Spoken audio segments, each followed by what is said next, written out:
Afternoon, everyone. Start with some brief remarks. The United States has secured the return of Private Travis Keane from the Democratic People's Republic of Korea. Earlier today, he was transported to the border between North Korea and China, where he was met by our ambassador to the People's Republic of China, Nicholas Burns.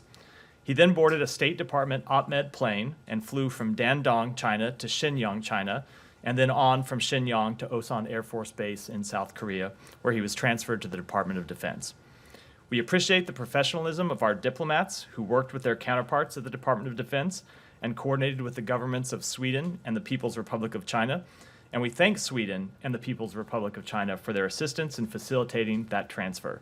He is now on his way to the United States, and we expect him to arrive in the coming hours. With that, questions? That's it. Okay, well, when I woke up this morning, I thought the news of the day was going to be about Israel and the visa waiver program. We'd like to keep you on. We'd like to keep you on your yes, toes. Yes, exactly. But obviously, can I just ask you on Travis King? Sorry, where did you say he? What base in South Korea? Osan Air Force Base. Osan. Okay, and then you're confirming that he has now left Osan. Correct. And is on his way back to the United States. Back to the U.S. And how did he get from North Korea to China? So I don't know how he got inside North Korea to the border. I'll let the North Koreans speak that if they want to. But then he was transferred. How did he get? He was. I believe he was driven by the North Koreans. But again, I don't have perfect. Driven by the North Koreans or by the Swedes? I don't have perfect fidelity on his movements inside North Korea. But he was taken to the border at Dandong, where he was transferred to U.S. custody. And then where? And that's where Burns Dandong, and the that's other... where Burns met him, Dandong, China. He didn't go anywhere else in China before leaving for Osan? The plane, he got on board an OpMed plane, which stopped in Shenyang, China, and then continued on to Osan. Okay. And this OpMed plane, I don't know how many you guys have, but it's getting a lot of use, or if there's only one, is this the same plane that brought back the people from Iran? Or from Doha? I do not know. I don't know how many we have. I don't know if it's the same plane. An OpMed plane, State Department OpMed plane. Yeah. Can I just ask about the diplomacy regarding this? Sure. What does it mean? I mean, obviously the U.S. wanted Travis King back, but does it mean something broader with North Korea? Could this be an opening for something broader? What are the motivations, as far as you can detect, for North Korea releasing him? So I would not want to speculate on any motivations on the North Korean side, and I don't know that I would take from this that it heralds some breakthrough in diplomatic relations. Obviously, we're pleased to have secured his return. We're very thankful for the government of Sweden for their work as the protecting power that they did to help facilitate his transfer back to the United States. I will restate, as I have said from this podium before, and as we have said, we are open to diplomacy with North Korea. We would welcome diplomacy with North Korea. They have always rejected that. We tried to reach out to them when Travis Keane first crossed the border into North Korea. We tried to reach out on a number of occasions. They rejected our direct approaches and ended up talking to Sweden, and Sweden talked to us and helped negotiate this transfer. But I would not see this as the sign of some breakthrough. I think it's a one-off with them being willing to return this private. On China's role a little bit. Do you see them more as a transit point in this situation? Did they play any role as a mediator? They did not play a role as a mediator, but their role in providing transit or in facilitating transit is one we very much appreciate. We have always thought that China could play a useful role in any number of issues as it relates to North Korea. The Secretary said that directly to his Chinese counterparts. We've said it publicly on a number of occasions, and we do appreciate the role that they played here. And I mean, your working level diplomats must have communicated on this. Do you think that these conversations can be described as a set of positive exchanges, or how would you describe these? Well, we didn't have direct exchanges with North Korea, so certainly we had positive exchanges with Sweden. With China. With China, yes, absolutely. And absolutely. Is there, I mean, the relationship's not in a great place at the moment. Like, is there any hope of seeing this as sort of a jumping off point for more communication, for better relations? I would say that we have seen an increase in the tempo of our conversations with the Chinese government across a number of fronts since the Secretary traveled to Beijing in June. Of course, you've seen that at the Secretary level, not just here, but at other departments in the United States government. You've seen that at the Assistant Secretary level. We have other meetings that we'll be able to make public in the very near future, where we're exchanging views with China on a number of issues.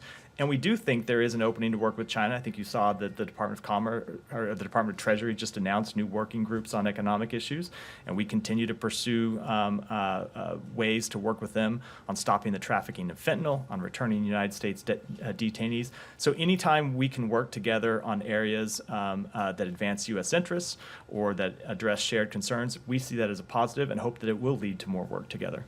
And in the wake of this and Blinken's meeting last week in New York, do you see the meeting between Biden and Xi on the sidelines of APEC in San Francisco as more likely now?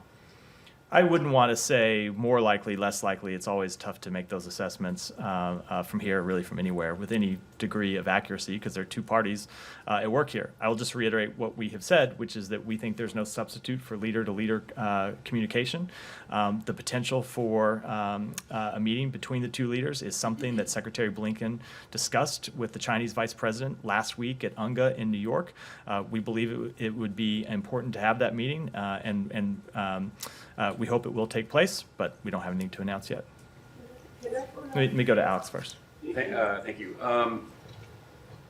This all seems rather sort of unilateral on the North Korean side. They let it be known to the Swedes that they were willing to release King. Understanding that this was the culmination of intense diplomacy, was there anything that the North Koreans asked for or received in exchange? Was there a trade at all?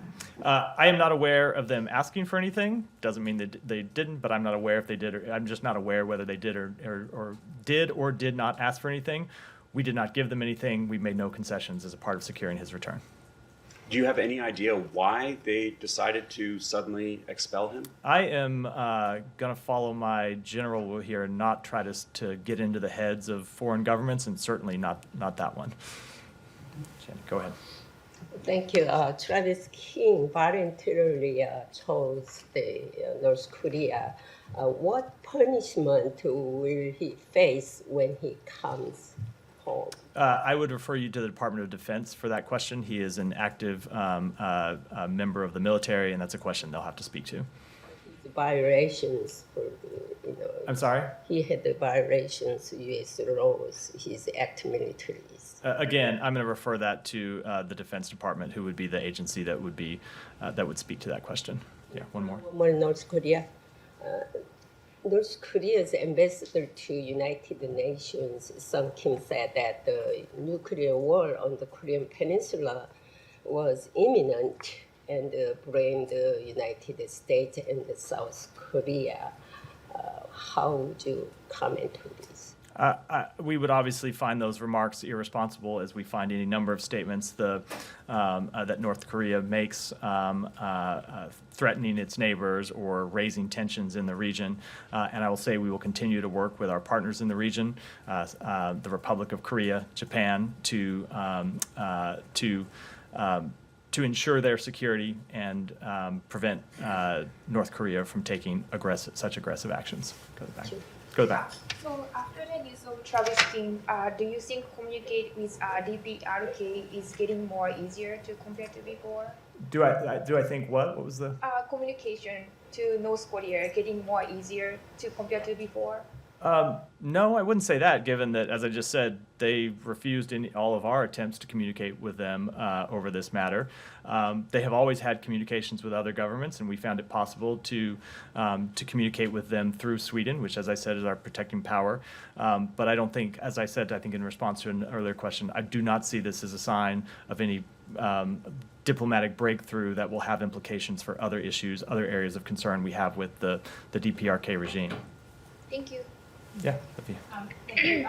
Private King was described by U.S. officials as being in good spirits and good health. What do you know about his treatment while in the custody of the North Koreans? I don't know anything at this point. It's possible that people who were on the plane with him have gotten further information. It hasn't been communicated back here yet, so I don't have any information other than to confirm that, yes, he was in good spirits, he was in good health, but with respect to his treatment, it's not something I can read out from the podium today. So no indications right now that he was interrogated or harshly treated in any way?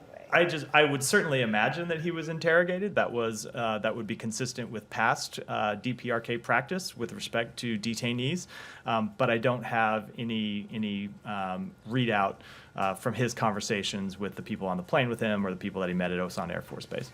Okay, and did his release come as the result of an explicit ask by the United States, even if conveyed through Sweden, or do you view this as a sort of voluntary or even benevolent act on the part of Pyongyang, again, conveyed to Sweden? I think it could be the result of both an ask and a voluntary decision. It was a request. We made it clear to North Korea that we wanted to secure his return, and they ultimately decided to do so. And one more, when did their willingness to release him get conveyed? In the past few days, I'd say. And In the past few days, in the past few days, yeah. was it the subject of any conversations between the Secretary and other interlocutors while at the UN General Assembly? Not that I'm aware of. I was in most of those conversations, and it didn't come up. It certainly didn't come up in our conversation with the Chinese Vice President. This was handled more at the working level, not at the Secretary level. And sorry, but just to put a fine point on it, when did the U.S. become aware that they were going to get Travis King back? I don't have a specific date. We've been working on this for some time, but it takes, as we've seen with the release of other detainees, it can take some time from the time that you get indications that he might be returned until you know it for sure, until you can actually negotiate the specific details of the transfer. Anything else on North Korea before you? Yeah. When the plane stopped in Shenyang, did Nick Burns get off the plane? I don't actually know if he was on the plane. I don't know if he was on the plane, the first leg of the plane, or whether got. I don't know. I did not get a briefing on the manifest before coming up here. So. Okay, well, I mean, you just said you didn't. You didn't know of anyone who had spoken to him on the plane, but presumably, if Burns was at the border and met him, and then got on the plane in Dandong, and then flew to Shenyang, he was on the plane for, Right. however long that flight is. Let me say this. I presume he was not on the plane by himself. I don't know if it was the ambassador or other people. Either whoever was on the plane with him, I haven't gotten a readout of anything he might have said to them. So, Alex, go ahead. I have a few topics, but let me start with Azerbaijan, if you don't mind. As I understand, senior officials are currently in Azerbaijan. You have eyes and ears on the ground. Can you give us a sense of what you have been observing during the past 24 hours that calls for international community to prevent ethnic cleansing, something that the Azerbaijan government also doesn't want associated with? What exactly is going on? And sides are talking about also returning back to Brussels. What is being hoped for? So I would say a few things. Number one, as you noted, Samantha Power, the USAID administrator, and acting Assistant Secretary Yuri Kim are in Azerbaijan today, where they stressed a number of things, the same things that the Secretary stressed in his conversation with President Aliyev yesterday, and that I reiterated at the podium, which is that, number one, we want to see the ceasefire maintained. Number two, we want to see humanitarian needs addressed. That means keeping the Lachin corridor open. It means ensuring that humanitarian supplies can come in. And that it means an international monitoring mission to ensure that humanitarian needs are addressed. And I will say that we did welcome the comments by the government of Azerbaijan just a little while ago before I came out to this podium that they would welcome such an international monitoring mission. That's something that the Secretary had directly pushed the President for, and we're glad to see his having agreed to it. And we will work with our allies and partners in the coming days to flesh out exactly what that mission will look like. But then ultimately, what we do want to see is a return to the negotiating table where they can ultimately reach a dignified, lasting peace. Speaking of negotiation table, for months and months you had dialogue going on in Washington, in Brussels. Senior officials told us just last month that the sides had agreed to return back to Washington. Who dropped the ball, and when and why? I don't know what. So first of all, I reject the characterization about dropping the ball. We have been pursuing negotiations. The secretary has been having direct conversations with the president of Azerbaijan, the prime minister of Armenia. We've had a number of officials travel to the region, not just in the past week or 10 days since hostilities broke out, but going back months and months and months. We have done everything we can to pursue diplomacy, but ultimately, remember, it's up to the two parties here, who are the parties that have direct disagreements. We can do everything we can to push them, but ultimately they have to agree to talk, and they have to agree to ultimately come to some resolution. That's what we're going to do, is continue to play our part to facilitate that. And how much about this also can be pointed at Russia? I'm asking because Kremlin loves, pointing at the West, and also the fact that Pashinyan chose, Western orientation of Armenia. So what is Russia's role here, and how do you, is it time to come out and call Russia out for what it has been doing? I certainly do not think Russia has played a productive role here in the past week. We have seen them at times. There have been times where they facilitated negotiations, and that was something that we welcomed. But certainly in the last week, their role has not been productive in this situation. I have one more, Russia, if you don't mind. Yeah. In the wake of today's sanctions and also yesterday's business advisory on Shihan, I want to ask you about business advisory on Russia.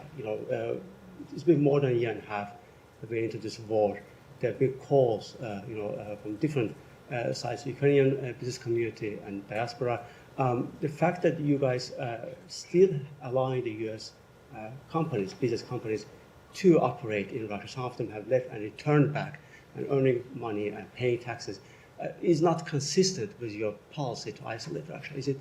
Let me say a few things about that. Number one, that since Russia's full-scale invasion in February of last year, a number of U.S. and international companies have looked at the legal, looked at the reputational risk, and decided that those risks were too high to continue involving and to continue operating in Russia. In fact, over 1,000 U.S. companies have withdrawn from Russia in that time. In addition, Russia has passed restrictive new laws that I think have discouraged a number of businesses from operating. I will say this is a decision that every business has to make on its own, looking at the operational and legal and reputational risks of operating in Russia. But I do want to be clear that we have always emphasized that there are certain types of commercial activity that we are not trying to shut down with respect to Russia. All of our sanctions have had exemptions for food, for medicine, for other humanitarian purposes, because we do not see the United States in conflict with the Russian people. So we have not tried to tell businesses that are working to provide food or pharmaceutical goods to the Russian people that they should stop doing business there. We have targeted our sanctions, our export controls on the sectors of the Russian economy that fuel Russia's war machine, and will continue to do that. Actually, follow up one more, Armenia, Azerbaijan. Yeah. One other development is that Azerbaijan says it's arrested the head of the self-styled republic in the separatist entity in Nagorno-Karabakh, which of course has fallen, Mr. Vardanyan. Does the U.S. have anything to say about that, either the arrest or about what treatment you would expect of him? We are aware of the arrest. We're closely monitoring the situation. I don't have any further comment today. Said. Thank you. Changing topic to the visa waiver, which is this department and the Secretary of State, Secretary Blinken, completely convinced that Israel has totally fulfilled all its obligation to join the visa program? We are convinced that it has met the requirements to join the visa waiver program. It's a recommendation the Secretary made to the Department of Homeland Security and was ultimately decided by the Secretary of the Department of Homeland Security. Over the past few months, as we've been trialing this program with the government of Israel, we've seen more than 100,000 American citizens enter Israel without a visa. That includes tens of thousands of Americans on the Palestinian registry who have traveled into Israel without a visa. And that said, we have ongoing monitoring programs that will be in place for Israel, as they are with every other member of the visa waiver program. We'll be closely monitoring their compliance as we go forward. Okay, so you are convinced that Israel is exactly like all the other countries, the 40 other countries that belong to this program. They conduct themselves with the same kind of fidelity in treating all Americans the same. I said that they have met the requirements of the visa waiver program. As we have discussed many times from this podium, there are differences, especially with respect to Gaza. We have to remember that Gaza is controlled by a foreign terrorist organization. We would expect there to be different procedures. There are different procedures for entering the United States if you're coming from a territory controlled by a foreign terrorist organization. So we do understand that there are different procedures, but we have looked at the plans and the policies that Israel has put into place and decided that they meet the visa waiver program, but we will continue to monitor their compliance going forward. So you are not concerned that Israel could use this pretext or this caveat that it has special security needs and so on to abuse this, these requirements that you demand of them? I don't know what you mean with respect to taking advantage of it, but we will be watching for compliance with the program very carefully. So what recourse do Americans that not treated equally upon entry or departure, what recourse do they have? They should report that to the United States Embassy. And in the event that there are repeated incidents, But will there be like a pullback? I don't want to from get that into, program? I don't want to get into any hypotheticals other than to say, as I just said, that we monitor ongoing compliance with the program and have the ability to take steps up to and including excluding people from the program, countries from the program going forward if they fail to stay in compliance. Last question on this. A group of American rights groups, Arab American rights groups, have filed a suit against this step. Do you have any comment on that? I would refer you to the Department of Justice for comment on that. Can I ask you about the stat you just gave?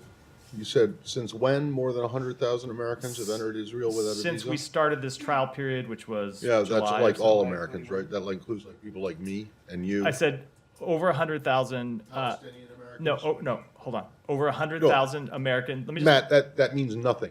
Americans didn't- could get into Israel unless they I were think Palestinian Americans. I think you missed this. I think you missed the second part of what I said. Over 100,000 Americans since we began trialing this program have entered Israel without a visa, and that includes tens of thousands of Americans on the Palestinian registry. All right, but saying more than 100,000 since the trial period began means absolutely nothing. Okay, it means nothing because you and I could go to Israel without a visa, for years. That's not the issue. So when you say tens of thousands of Palestinian Americans or tens of thousands of Americans who are on the Palestinian registry, how many? I don't have the exact number. Tens of thousands. But how do you know that they're? How do you know it's reciprocal then?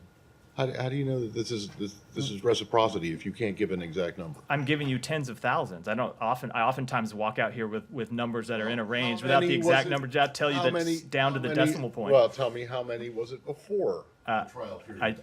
I don't have that information. The point. I think it There's is a meaningless statistic. I think it is important information that certainly given that the criticism. Improvements to the way Palestinian Americans are treated when they go to or through Israel. No one is saying that there haven't been. But the question is the reciprocity issue. So let me ask you something. Will Israeli citizens need to get permission from the U.S. government to leave the United States? To leave the United States, I would refer you to the Department of Homeland Security for that level of specificity. Is it correct that Palestinian Americans who are on the Palestinian registration list, who are in Gaza, need to get permission, specific permission, not just checking a box on an ESTA form or whatever, to leave? They do have to go through a different How is that reciprocal? I said they have to go through a different circumstance because of the unique nature of the fact that they live in a place that's controlled by a foreign terrorist organization, which is something that we fully understand. So it is different, but we expect, we expect them to be. I'm not suggesting that Israel. And I'm not trying to say that Israel, that they shouldn't be in the program for whatever reason, except for the fact that is not reciprocity right there. That is discriminatory. Whether it is based on sound national security strategy or not. It isn't reciprocity. It doesn't meet the requirements of the law, and that's what this lawsuit that Saeed was just talking about is about. So, how you're just saying that okay, it's all right that some Palestinian Americans are going to be discriminated against? And That is not at all what I've said. I've said that is what it I've is. said that Palestinian Americans coming from Gaza have to go through different procedures because they're coming from a place that's controlled by a foreign terrorist organization. But wait but- a second. But those Palestinian Americans do not have. This is just to leave Gaza, to leave Israel, to get back to the United States, presumably. It is not a U.S. requirement that they have to do this. It is an Israeli requirement, and that means that it is that the treatment is not reciprocal. We believe that under the procedures that the government of Israel is putting You can spin this into all place, you want to, they but it's not reciprocal. They will be able to travel. Americans on the Palestinian registry in Gaza, or any American citizens in Gaza, will be able to travel into Israel without a visa. There are different procedures, but ultimately they may have to But go. then But they can't ultimately, leave? it's So reciprocity is only getting in; it doesn't include getting out. I'm really just what because you don't know, no, I'm not. and because it doesn't make any sense. I would disagree with that. That we believe that we have set up a program that allows them, first of all, again, is delivering an enormous benefit to American citizens, including Palestinian Americans who have not been able to fly into Ben Gurion before now, who have not been able to transit in and out of the West Bank. There are different procedures for Gaza. We understand that. We expect it. We think it's appropriate for there to be so. But at the end of the day, those American citizens who are in Gaza have the ability to transit with different procedures, but without a visa. I'm not arguing, and I don't think anyone else is arguing that this isn't a good thing for U.S.-Israeli relations, or that Israeli citizens should have them. The question is whether they meet the legal criteria. Okay, and honestly, what you have just said now does not meet the criteria for reciprocity. We have made It doesn't. So I'm not a lawyer, doesn't. but we have looked at it inside the State lawyer Department either. and come to a different determination. Well, then we're really in the we have come to a different determination. So would you agree that there is a two-tier system of, there's a two-tier, there's a different system for Palestinian I Americans? don't know You how agree many. with that? I don't know how many times I have to say this, which is that I there understand, but- there are different requirements for people that live in Gaza, and I think for understandable so reasons. reciprocity An is not Israeli there. citizen wants to leave the United States and go back to Israel, and they're An Israeli citizen. yeah, under the visa waiver program, right? So they can get in without a visa, but we're doing that. So, like if they're in Arizona, So or something, I you know, that politically you think is a suspect. So I'm but not they gonna have to apply for an exit visa to get out of the U.S. again, now you are getting beyond my knowledge of immigration law. When we start talking about when we start talking about Israeli citizens here.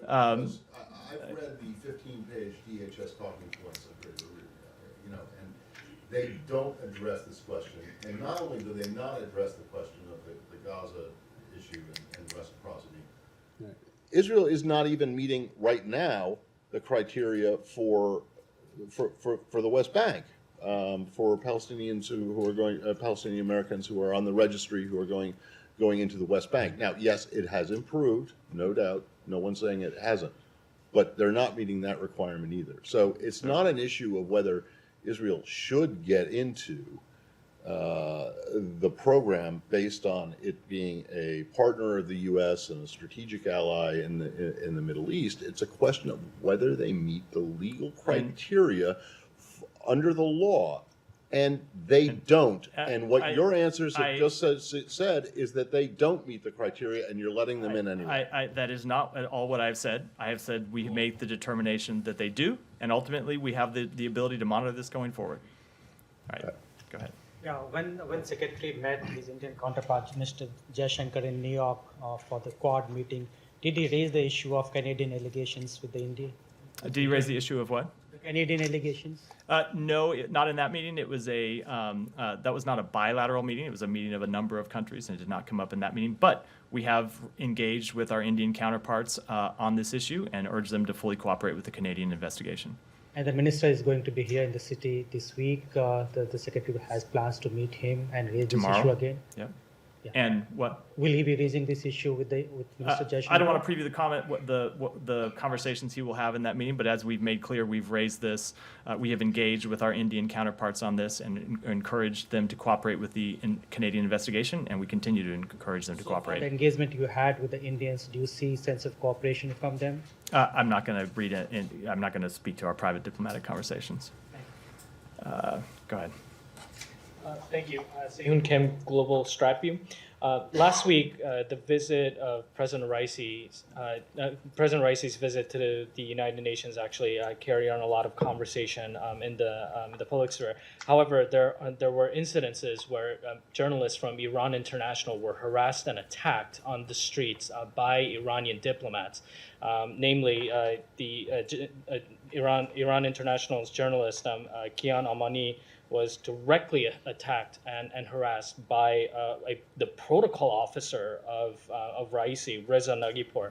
I'm just wondering what your comment on that is, and also would like to see your comment regarding the constant harassment and the targeting of Iranian dissidents located in the United States who are U.S. citizens, green card holders, and a lot of times asylees. So with respect to the first question, we actually put out a statement on this last week during the UN General Assembly in which we made very clear that we condemn the harassment and intimidation of journalists. And with respect to the harassment and intimidation of Iranian citizens living in the United States, of course, we condemn that as well. We condemn transnational repression wherever it happens in the world. Go ahead. Thank you. Today, Serbia is holding day of mourning after violent clashes in Kosovo on Sunday. The State Department so far didn't send a message of condolences to the Serbian victims. And while Secretary Blinken expressed condolences for the loss of Kosovo police officer, there has been a noticeable absence of any mention of the Serbian victims in his statement. What kind of message does this convey to the Serbs in Kosovo? I think we have pretty consistently expressed our condolences to the victims of violence in both in this situation and around the world. And one of the messages we have had for both sides in this conflict is that they should refrain from violence and return to the EU-facilitated dialogue. That continues to be our message. Thank you so much. Jahan Zewali from Airway News. Congresswoman Ilhan Umar, in her statement, expressed concerns on the allegations of the involvement of Indian government in Canadian citizens killing. So she also said that she has requested a briefing on whether there are similar operations in the United States. Any briefing schedule, or she contacted the State Department? Not that I'm aware of. So secondly, how United States see this Khalistan campaign as all these operations managed by U.S.-based group Six for Justice? I missed the first part of the question. Can you just... So how United States see this Khalistan campaign? Because all their operations are managed by a U.S.-based advocacy group, Six for Justice. I just don't have any comment on that. Sorry. So has India asked United States to ban Khalistan operations in the United States? I'm not going to read out any private diplomatic conversations. Go ahead. Thank you. What do you have for the tragic fire incident that happened late yesterday in a wedding party in Nineveh province, Hamdania district in Iraq, where more than 100 people killed and many more injured? Yeah. So some of the victims are treated in local hospitals and some are in Kurdistan regional hospitals. But will you provide any medical assistance? And if needed, will you welcome them here in the United States? So, first of all, we mourn the loss of life in the horrific fire that took place at a wedding in Jamdaniya in northern Iraq that killed more than at least 100 people, and to our understanding, critically injured 150 others. We express, of course, our deepest condolences to the families who lost loved ones, and we hope for a speedy recovery for those wounded. With respect to the second part of your question, we do stand ready to support the government of Iraq and its people at this tragic time. We've always stood by, we will always stand side by side with the people of Iraq and be ready to talk with the Iraqi government about what any assistance that we can provide. And with respect to the last question, I think it's too early to get into what might occur. Thank you, sir. If you please comment on the Moscow format meeting on Afghanistan scheduled for September 29, which is tomorrow. There is no representative of the U.S. invited. How do you see that? And second, a high-level delegation of the Taliban led by acting Foreign Affairs Minister Amir Khan Muttaqi has traveled to Russia to participate in the 2 days meeting. Does the travel ban on Taliban leaders still exist? Aren't they in the blacklist? So I don't have much to say about that other than that we're aware of the Moscow format meeting taking place. We are not members of the Moscow format, so a U.S. representative will not be attending. Mexican media is reporting that Secretary Blinken will be hosting a high-level delegation of Mexican officials on Friday. Given the current situation at the U.S.-Mexico border, will this be the topic of discussion on Friday? I don't want to get into 2 days before the meeting what exactly we will talk about, but certainly migration issues are often issues that we talk about with our Mexican counterparts when we meet with them both here and in Mexico. Who will be taking part from the U.S. side on this meeting on Friday? Stay tuned. We'll make announcements of that in the coming days. But you confirm the meeting is happening? I'm going to make announcements. We'll make announcements about that in the very near future. Thank you. All right, do a few more. Hi, Matt. Could you talk a little about what may happen if Congress fails to pass the appropriation bills in regards to the Compact of Free Associations for Micronesia, Palau, and the Marshall Islands? So we are still working through the exact implications. As you can imagine, we have to look at everything that the State Department does and determine what kind of work can continue in a government shutdown, what kind of work would have to be put on hold.